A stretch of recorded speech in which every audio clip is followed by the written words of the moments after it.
Protect your car with 3W Liners all-weather floor mats. Made from durable materials like TPE and rubber, our mats are designed to withstand rain, snow, and mud with deep grooves to trap dirt and liquids. For a custom fit and advanced protection, visit 3W Liners. That's the number 3, WLINERS.com today.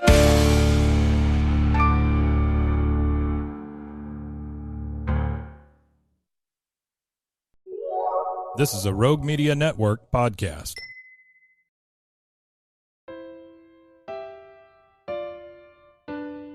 Mariette's on the move. What? Mariette's on the move. Again? Mariette's on the move. If you're dreaming about moving to a new city to pursue the life of your dreams, this podcast is for you. Moving 18 times in 23 years to 5 of America's top cities, I know it's not easy to make those decisions alone. I help you develop the dream, the plan, and the move, even if we need to get scrappy to get you there. I'll be doing interviews, career and city spotlights, and sharing my crazy moving stories, tips, tricks, and scams to avoid. Traveling to explore your dreams has never been easier. Now let's get moving.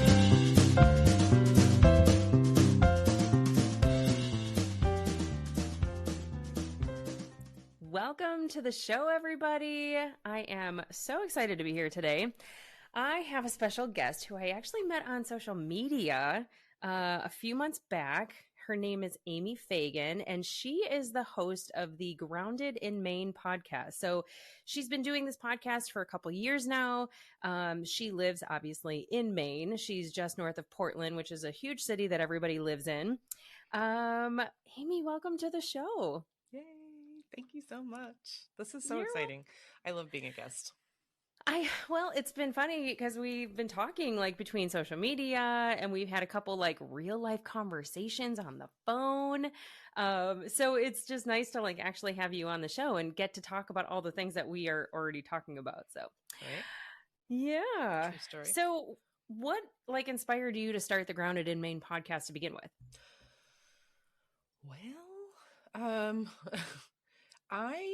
initially it was supposed to be a homesteading YouTube channel with a friend of mine.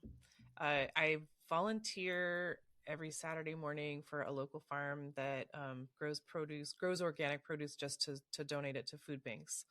And so I've been doing that awesome. for, I think this is my 7th year.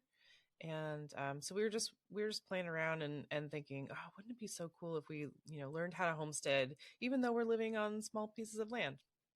Yeah. And so we thought it'd be fun to do a YouTube channel and have it be like us interviewing a new person every week, and they would teach us a homesteading skill, and we would bring it back, like bring it home and like try it in our own lives and see how it would incorporate, and then report back. Like this was absolutely not going to happen again, or I could totally do this, or we could probably work on that. And then my friend kind of dropped off, and so I was like, no way am I going to be on camera by myself, just me and a microphone on screen. So it's a lot more work than people think it is to like just like solo, fire away for an hour. People that can do that, I have so much respect. Although much respect. I don't know if tangents count because I go on a lot of tangents. So I don't know that like I could definitely fill a half an hour, but the tangents are hard to follow sometimes. There's not a lot of sense, and it doesn't always matter to people. But yeah. And so it became sustainability because it's something that I personally have a lot of passion for, and it's something that I've been wanting to work on, and just the state of the world. It just feels so like end of the world, and like why even bother trying? But then there's we just need to not have that attitude and just be like, let's try something. If everyone is trying something, everyone's doing something, then if we fail, we fail trying. If we don't, then we are definitely at fault. And then reason number 2 is I grew up in the 80s, and I loved the carefree feeling of that. And it was all like, big hair, lots of hairspray, loud engines, carefree, excess, everything. And we killed the atmosphere. So I feel Yeah. like it's kind of like I owe it to the earth to do a little payback. I feel that was like Aquanet's fault, though, right? The higher the hair, the closer to God. It was a thing. Like we were talking before we got on because I had to switch my microphone because my other headphones weren't working. And we were talking about how I have my computer stacked up on my high school yearbooks. And if I just peruse, because I graduated high school in 95, like I swear they had to move to rectangles instead of squares because our hairs were so high. Like, and that was purely, we used a VEC in my family, but we used Aquanet as like a collective junior high and high school. Sure. So, yeah. I did not do But the I hairspray. I have my hair is way too big for anything to hold down. Yeah. I'm like ponytail or down, and Yeah. down is only due to menopause. Like my hair has changed. It has always been up. Always up. Always up. Yep. Well, so that being said, your podcast is about sustainability and doing some of these things at home. I know we traditionally think of like homesteading as like you live on a farm and you your whole life. Like, I don't know. I watch Homestead Rescue. I'll just start by that, which is not a great indicator of what homesteading is. It's a lot of like homestead failures, and then people come in and like help them get back to a place where they can like produce revenue and their own food and all that stuff. But like, let's talk about what sustainability is, and then like how you don't have to like have a full-blown farm. You can be kind of homesteading in your own home, like you were talking about, like bringing things home on your own. Like I live on a quarter acre of land. I can easily like put a garden box in my backyard and I get a lot of sun. So like, let's talk about what that is first. Sure. I mean, sustainability means something different to everyone. And that's what on the podcast, like when I first started, I was like, I had free Zoom and I was like, I'm going to be so professional. I'm going to have all these questions. I'm going to research everything and I'm just going to rattle these questions off and people are going to answer the questions. It's going to be so awesome. And then when I started, I was like, looking at the clock and like, oh, running out of time. Look at my questions, which, like weeding them out and then looking at the clock and looking at my questions. I was not present at all. And so I was like, I'm throwing that out. So now I'm just winging it. I guess I'm winging it. But the questions that I always ask are, the only question that I always ask is, what does the word sustainability mean to you? Because it's something different for everyone. And I had, some people are like, less waste. Some people are like, more mindfulness and some people, and I had a couple of guests that came on and they are like working with farmers. And I said, what does the word sustainability mean to you? And she was like, sustainability is not enough. I do not want the world to stay the way it is. We need to do better. I'm like, amen. Good like, point. Good for you. Thank you. Yeah. Like called out and I'm down. Yeah. The woman that you had last week on the podcast, she at first wanted to do a zero waste, total homestead, which she found slightly impossible.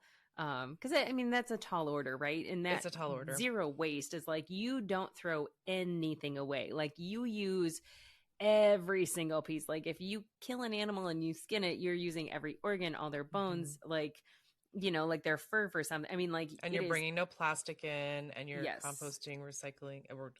I guess you're not even recycling because that's waste, right? That's waste. Yeah. I mean, it was a great conversation, and I love that. She was real about it. Yeah. Because it's everyone's goal, obviously. I mean, a lot of people in the sustainability world, at least, but it is, and it's something that she's working toward, and that's awesome. I mean, I'm working toward it, but we'll see. Yeah. So what does sustainability mean to you, Amy Fagan? Sustainability to me is going to be less plastic. For me, that my big one is less plastic. Like I buy reusable everything that I can possibly. And if I do buy plastic, like I do not make bread. It is my nemesis. I wish I could. I cannot do it. It comes out like a brick and no one wants to eat that. But so I buy bread in bags and I reuse those bags because I make muffins every week and I put those muffins in those bags and they go in the freezer.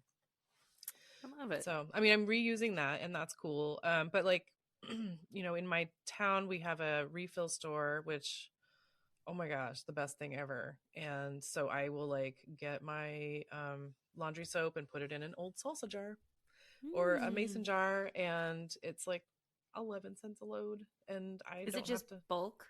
Like they have it come in these huge, like, I don't even know. It's like a huge tub of stuff and they just...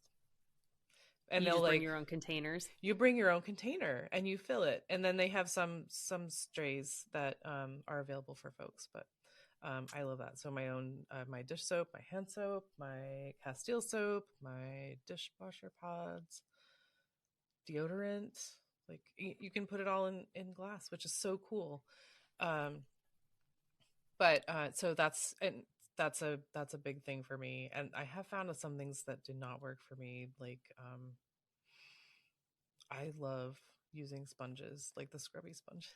And I feel so bad because they are just plastic and crap, but it works.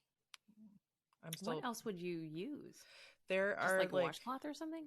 You can use like a washcloth. You can use, I mean, they're like natural fiber sponges, but they are not scrubby. There are natural fiber sponges that have like a coconut scrubby thing, but it doesn't really work. Sorry. And then they're also like brushes, like scrub brushes and stuff, and I've tried them all. I spent a lot of money, but I'm down with that because I am trying. Yeah. My brother, probably like 10 years ago, he got on the sustainability train a long time ago. Like it was something that, you know, I had a lot of containers because I always batch my food. I've always traveled a lot for work. I get hangry if I don't eat in time. And so I was making a lot of like, you know, I would like batch my food on Sundays and then I would put it in plastic containers and I would put them in the fridge and then just heat them up in those same plastic containers and it would make his skin crawl. And so he like got me to switch over to everything is glass. It does have a plastic top on it, but at least like the container itself is glass. And then I went to, it was some museum. Now that I'm thinking about it, I can't remember exactly where it was. I want to say it was in Chicago, but it could have been in California. I don't know because I've lived all over the country. It's hard to remember. I've been in 7 places in the last 3 days. Yeah, I don't really know. But what I do remember is that it was it was almost like your carbon footprint, and you had this. It was a huge across the entire room, and it was like, you know, do you commute by plane? Do you commute by train? Do you commute by car? Do you commute do you commute by bicycle? And it moved the lever like based on where you answered the questions. And I realized because I was not only flying everywhere, but I had a car and I took the train and I never rode my bicycle, that I was a huge offender of producing a ton of like, you know, carbon that is going out into the atmosphere and crushing us. And I was like, holy cow, I really do need to take this seriously. Because I know, you know, how much I waste. And then I started being a little bit more conscious of it. And I'm not super good at that. But I'm mindful of it. And I am trying to visit like farmers markets instead of, you know, always going to the grocery store or Instacarting or something like that. So we have a lot of farmers markets here in Charlotte. And I plan on going a lot more this summer. And like, that's where I'm going to get my produce. And I bought a garden box last year and I want to actually grow some herbs and mint, like, cause I use it, you know? Awesome. Yeah. So, but I mean, when I think of Maine, and I know you grew up there, right? I did. So, yeah. So when I think of Maine, I think of like a beautiful coastline, like gorgeous old historic lighthouses. I've only been there once, and I really don't even remember it very well because it was like a quick stopover. But lobster is another big thing that you guys are known for, obviously. Sure.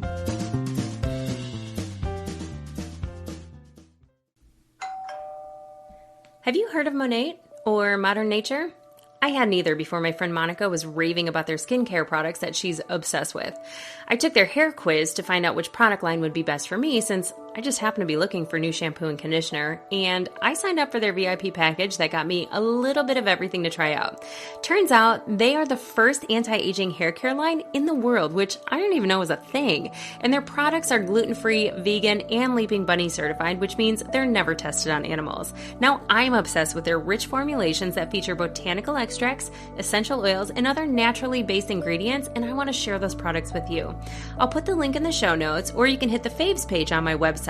It's safe, EU approved, and clinically tested by third parties, so essentially, robustness approved. Now back to the show.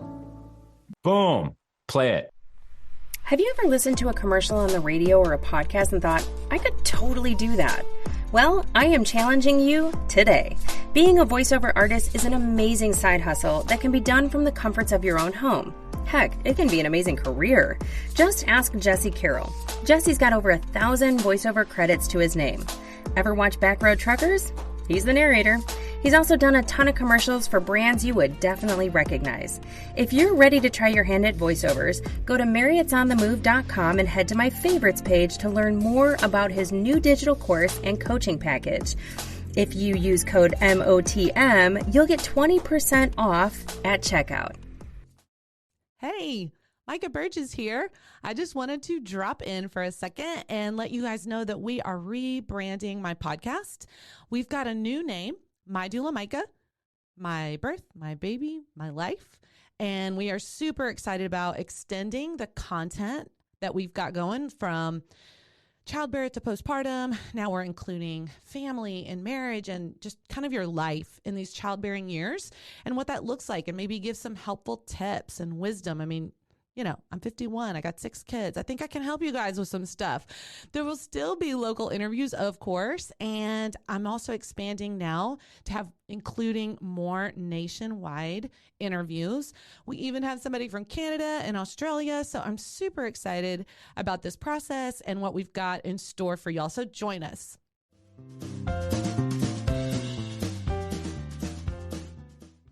Yeah. So what else, when you think of Maine as a state, what else should we be thinking about? Well, Maine is a very, very outside state. A lot of things are done outside. So LL Bean, a lot of people have heard of LL Bean, a lot of outdoor clothing, hiking clothes and camping stuff and whatever. And they're not far from me. They're 10 minutes from my house. But cool. there are also a ton of farms, which is so cool. There's a lavender farm an hour from me, and they do lavender ice cream and lavender lemonade and stuff like that in the summer. And my town has this destination farmers market, which is super cool.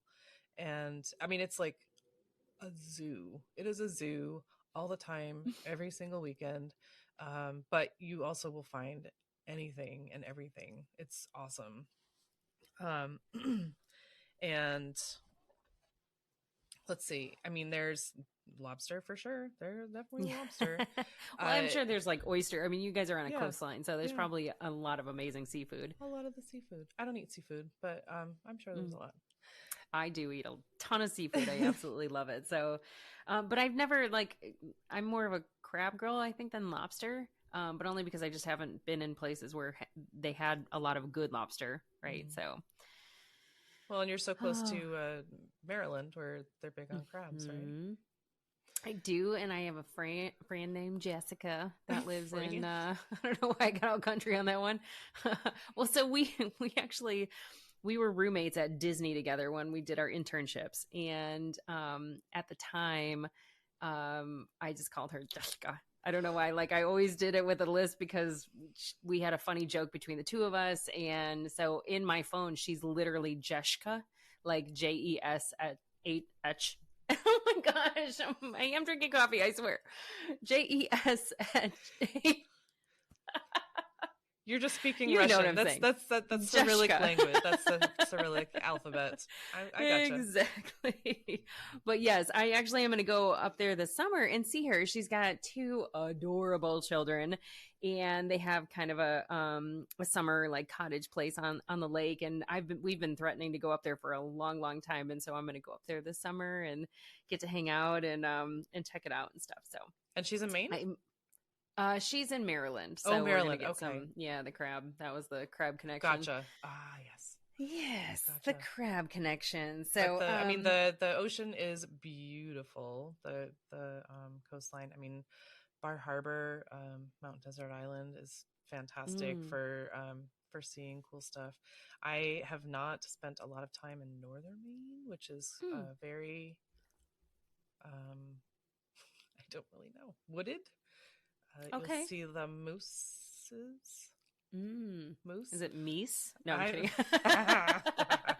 I've only seen a moose. I've only seen a moose in Alaska. In the wild. You guys, I swear it's 2:20 in the afternoon. We have not had a couple glasses of wine before we got in. It's just been a week. Maybe it's that twilight. Yeah, where we need a nap and I love it. Maybe something like that. Yeah, I've only seen a moose in the wild in Alaska, not in Maine. Oh, that's cool. Yeah. But yeah, I don't often think of like farms when I think of Maine, but like lavender farms, things like that. Like there are all kinds of different farms out there. So that's very interesting. So you have chickens. A lot of people want chickens, but you also have other animals too. Yeah, I have a dog and 2 cats. Yep. So what's it like raising chickens? I mean, I think that's like, I know my neighbor down the street at the end of my subdivision has chickens because they're always like running out in the street, but I haven't seen any have gotten hit or anything, but so like, how do you take care of chickens in like a regular house? Well, I know they're not in my house. Right. They have their own house. They do have their own house. When I have my place of my own, they might live in my house. They are pretty cool. I actually, when we first got them, it's been, I think this is our 10th year, 11th year, something like that. I am scared to death of birds. I was afraid of my chickens. I could not touch them for the first 6 months. Oh, wow. We had one that was a little bit more daring than the other, and she was, her name was Lucy, and she was red, and she was, I mean, I was thinking, these tiny, fluffy, cute little helpless things. How could I be scared of that? But they move fast. I bet. And they've got claws. So Lucy hopped out of her little crate in the office, and I screamed and ran. And then she was actually able to fit underneath the crack in the bottom of the door, and she followed me, and I got up on a chair. I was like, she was like, "You are going to love me. We are going to make this happen." My cat and I were scared to death. We were like, but then it just happened. Like one of them got not stuck in a tree. Like she got stuck outside when it got dark and she couldn't find her way back, and she got to get back. So I had to pick her up, and it's all over. The rest is history. So do you use them to lay eggs, or what are they just pets? Yeah. I mean, well, both, because we don't get that many eggs. Okay. But it's a fun surprise whenever you get eggs. But last year we got 5 new ones. We lost one, but we got silkies. Have you ever seen silkies? I've heard of them. They're pretty, aren't they? Are funny looking. They are so stinking cute. I have 2 silky roosters, and they think they are something else. They're like, they're like, it's like little dog syndrome. You know how little dogs have the big personalities? Yeah. These guys are like maybe 3 pounds, and they attack my feet. I'm like, dude, when I am wearing sandals, you are not going to do that. Right. but they are so funny because I have 3 roosters. Out of 9 chickens, I have 3 roosters, which is too many, but they're all tiny. And so I really know nothing about chickens though. So are the roosters the ones that lay the eggs, or that's the hens? Roosters are the boys. Okay. They just wake you up in the morning. They fertilize the eggs if they can. Got it. And so they all have their own crow, their own call, their own talking. And so the boys, the roosters, all like, they have this like call and what is it, call and response like system in the morning. And so one of them sounds like an old lady. Rudy sounds like an old lady. And then and they all have girls' names because we didn't know that they were boys. So Rudy we know is boy. And then Gigi has a pretty good crow, and then Penny sounds like he's sick. Oh. Because not like sick, but his like voice is very scratchy and raspy. Like he smokes or something? Yeah. I have a recording. I'll have to send that to you because it's hysterical because they're like so all in, and it's like a I know you guys that are just listening can't see this, but they like, it's a stance. Like they just get all up and their whole neck just like cranes, and I love it. It's so funny. You will have to send me the video because we'll splice it into the podcast so somebody can see it, because we post on YouTube every Thursday. So we'll put it in there so people can see it, because I would love to see that. They are hysterical.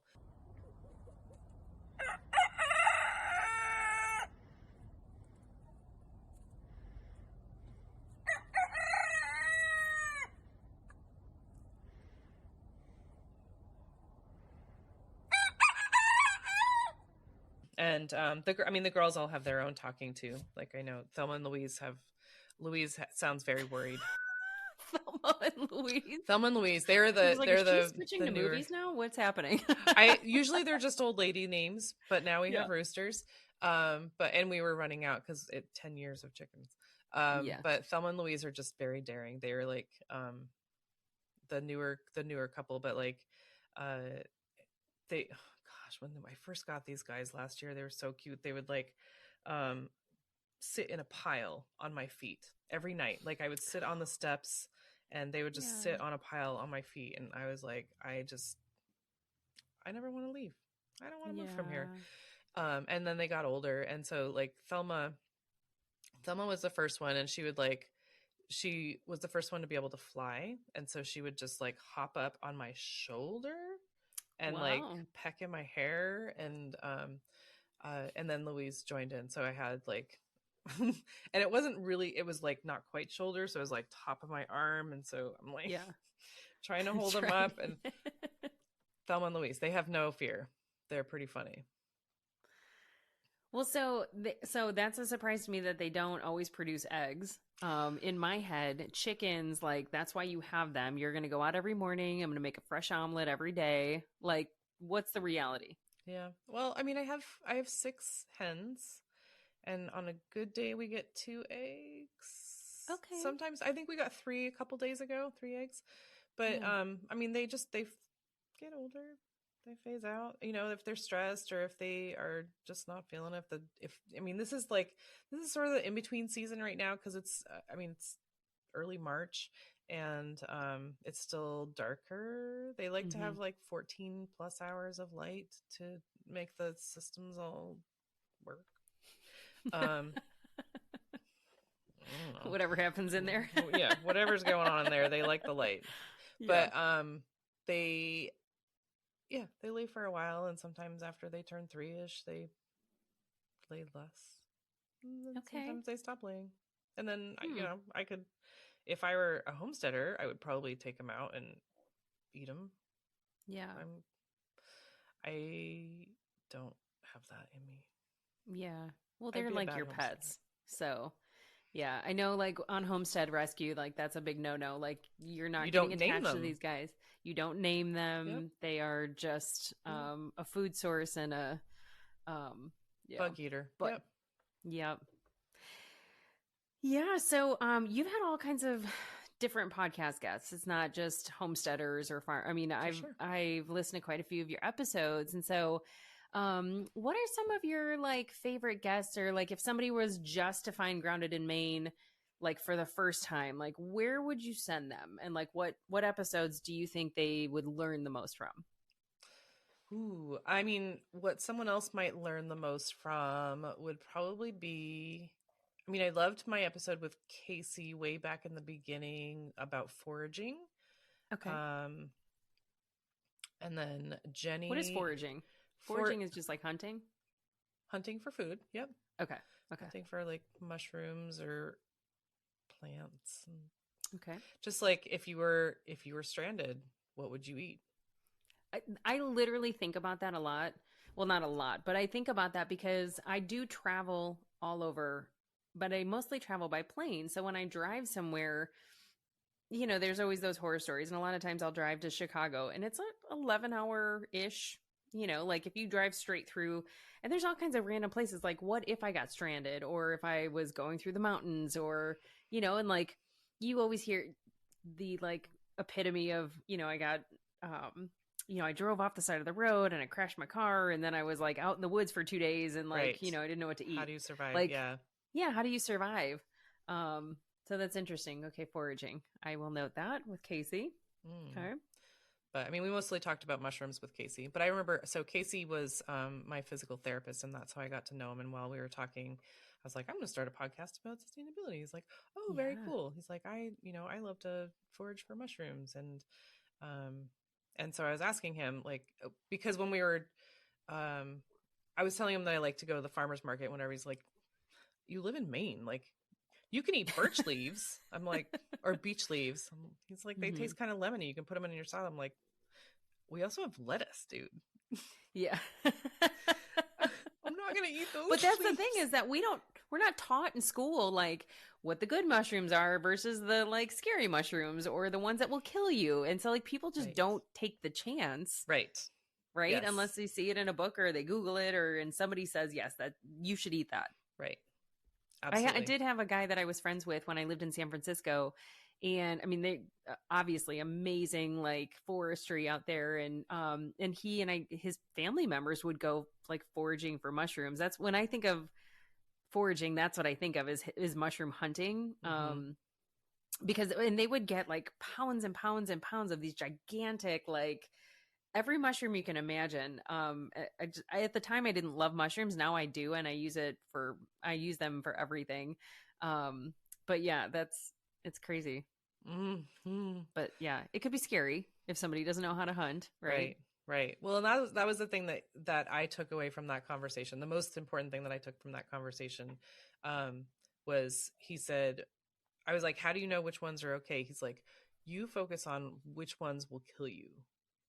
Oh, that is a good, those strategy. The rest is cake. He's Oh like, my there are gosh, two it's in so Maine true. that could be lethal. So just know what those are. And I'm like, I'm not going to do that. Yeah. no, because they look too much like normal mushrooms. Yeah. They're just white mushrooms, but they'll kill you. Like, with my luck, I would take a screenshot of it, and then I would like have that somewhere in the 17,000 pictures that I have in my phone. And I would spend so much time trying to find the one that I can't eat that my phone would go dead, and then I would starve to death. And, by the time they found me 3 days later, I'd be dead. I did go foraging with... Yeah. So I did go longer than... Sorry, you can go longer than 3 days without eating, because I did do a water fast for 3 days in January, so I do know that for sure. It's not pleasant, but it's water you can't go without 3 days. It is water you cannot go without. Just to clarify. Yeah. I did go foraging with Casey this past fall, and it was really fun. Yeah. Yeah. And I did not love the mushrooms. Did you? We picked a basket full in the woods. Oh, okay. Yeah. So you foraged in the fall. Fancy. Oh no. That is fancy. Yeah, it was a good time. And so on the foraging thing, I did an episode recently, which I plan to do a lot more with her, but Kari Upendo, she moved from the city to Georgia, and she started a farm with her family. She has 4 kids. She is autistic. She has 2 autistic kids, and her mom was autistic. And her mom, when Kari was 7 years old, her mom was just like, I can't do this. And just like, it was too much for her to handle. So she was raised by her grandparents, and just her story was unbelievable. And so she's now living in the country. I mean, she like when I think she said she was 9 years old, they were like, before they went to school, they were cleaning office cubicles. She said she cleaned like 150 office cubicles, and then she went home and had breakfast, and then she went to school. Like, dude. Wow. But she like learned how to sew, and she learned how, she learned all these things, and she was a teacher, and she was dumbfounded, and she just like, she had to quit because it was just too sad that the kids literally thought that food like grew on shelves. And like, they had no idea where their food came from. So she was like, my kids are not going to grow up like this. And so they moved to a farm, and their big seller is alpaca poop and Poop. Yep. For fertilizer. Okay. I know. Oh, okay. Fertilizer. I know. Yeah. I'm like, what are we doing with this? Wait specific? a second. Amy. Like... Yeah, I know. But, and she's this, super cool. She's this Black lady. She has big hair, and she was a designer also. And, but she walks around in like a leather skirt and high heels, and she has a pink beekeeping outfit. But so she sells the alpaca poop, and she sells it in these little bags she calls magic beans, but she calls herself a duty dealer. A duty dealer. Oh my gosh. It's hilarious. I just love her. She was just so fun. And then one of my very favorite guests was Philomene Courtois. She's in France, and she just lives this super graceful, beautiful, slow living life. And I'm just like, something to be said for it. That's what I want. She just makes all of her stuff, and she shops at the farmer's market, and she grows flowers, and she does crafts with her kids, and that sounds romantical. I know. Yeah, it's like it a does. fairy tale. Yes. Yeah. And then, I've had some really fun ones also. Like I had, Liz Shipton is an author, but she is sailing the world with her boyfriend and dog on a boat. They are currently in, I think the last I saw, the Dominican Republic. Okay. And I just talked to Haley Knight, who was in Brazil, but she's from the UK, and she is traveling the world. Like, I didn't know there was such a thing as backpacking insurance. I don't know anything about that. She's just traveling the world, and with as much as she can carry, mostly. Wow. I love it. And so she's just, learning the cultures and blending in with the people there, and just trying to spread the word. And so she started because she has a PR company, and she got super, super burned out, and her doctor was like, you have to take a break. You need to go, like, get out of here. And so they just traveled for a little bit, and she was like, let's just keep doing this. So she has a PR company. She's doing great, but she's doing it on the road. Wow. So yeah, something about a sabbatical for like even for 3 months sounds magical. Like I would probably spend the first like 2 weeks just sleeping and doing nothing, and then like actually exploring and traveling and doing all that stuff. I have a friend named Holly. She was on the podcast last year. And she was like in between jobs, and she had saved up for a long time to go and travel the world. And it started off where she was just going to do like a trip to, I want to say like Thailand was her first, or so like she was going somewhere, and then she was going to go visit a friend in Australia, and then just ended up like staying and traveling all over. And it ended up being a year. And then she's like, okay, now I need to come back to reality and get a job again. And, dang it. But I know, Stupid but money. It was stupid money. I know. But honestly, like I think what you're doing is amazing, because I think we all need to do our part to to help the environment. And I think it's so hard because we're in the age of Amazon where, you can get anything so super quickly. I have an entire garage full of crap that I can, I have to show to prove that I fell for that. And now I'm trying to be a little bit more mindful about what I buy and where I buy it from. It only takes, 1 or 2 orders from Instagram that come from China that take 6 weeks and are completely wrong to be like, what am I doing? Yeah. I've had a guest or two that focused on decluttering. Decluttering. FYI. I'm a certified professional organizer and I don't declutter enough. I'm actually going to do like a whole series on downsizing and decluttering because eventually, like my problem is that I don't throw anything away. Like those commercials that you see for Progressive about like becoming your parents. Like that's me. Like I found myself holding on to manuals and, there was one that they did about like, that they're standing in front of a dumpster and they're like, I've been saving this crown molding for something that I'm going to use it for. And the guy's like, you're never going to use it. Like, you're just not, like, throw it away. And I have the same thing. Like I have like a ton of boxes that I'm like, well, when I move again, cause I mean, let's face it, I've moved 18 times in the last 24 years. Right. It's bound to happen again in the next few years. And I'm like, but they're good boxes and they've got the good padding and the, like, what am I doing? I can go out and buy new boxes with new padding. I think it's a generational thing when you're like, wow, what a great box. Should save that. I'm a box hoarder. It is or collector. I'm supposed to say collector. Sorry. It is a legitimate problem. But it's like the trauma of like moving again and not having enough boxes. And then you have to go out and buy boxes. So, yeah, it's a thing. But anywho, well, I love that you have like the place to go for things around sustainability and to learn about, homesteading and farming in your home, not in your home, but like, you know what I mean? Like, creating an environment where you can grow things and learn how to do that. So where can people find you? Yeah.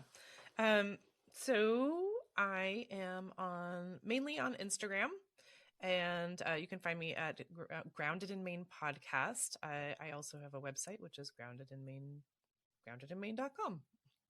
And you make jams. And I make jams. I love jams.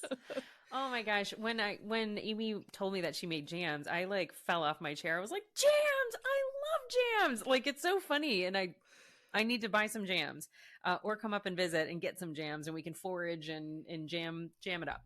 So thank you so much for being here today, Amy. It's been great having you. And I will make sure that we have all of your information in the show notes so people can find you and listen to some of your episodes. So thank you so much for being here. Yay. Thanks, Mariette. You're welcome.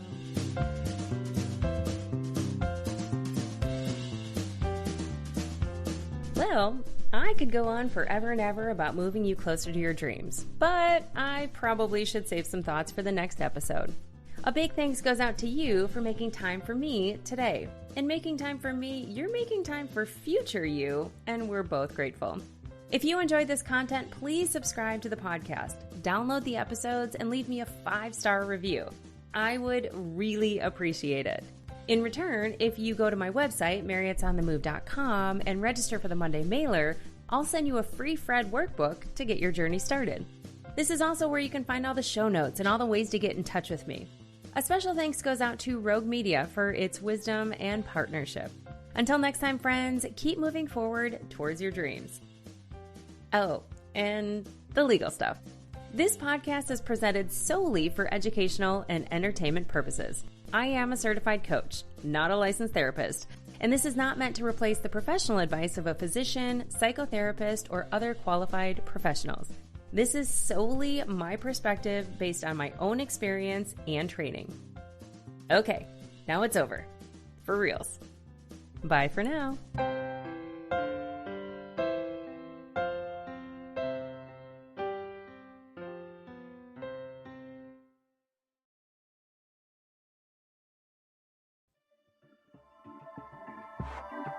This has been a Rogue Media Network production.